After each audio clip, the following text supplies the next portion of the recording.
Amb la pluja com a segona convidada i, en ocasions, protagonista, el Vilanova B ha aconseguit guanyar el Carmel amb un contundent 3-2.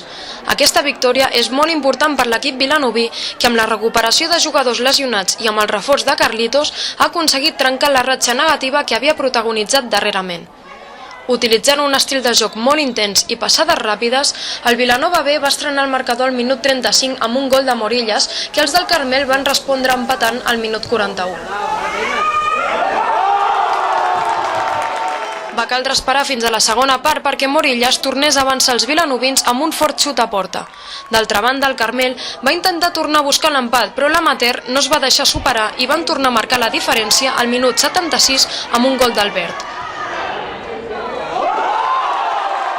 Tant Vilanova B com el Carmel van lluitar fins al final per tal d'intentar segellar la victòria als primers i aspirar a l'empat als segons.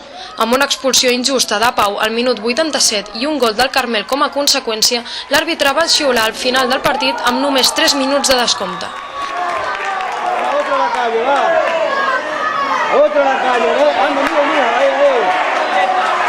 Malauradament, no va ser aquest l'únic final de l'encontre, i és que la jornada va quedar marcada per un desagradable incident entre ambdós equips iniciat per l'agressió que el porter visitant va fer sobre Nin i que va acabar per indignar tècnics i afició que de seguida es van unir a la picabaralla.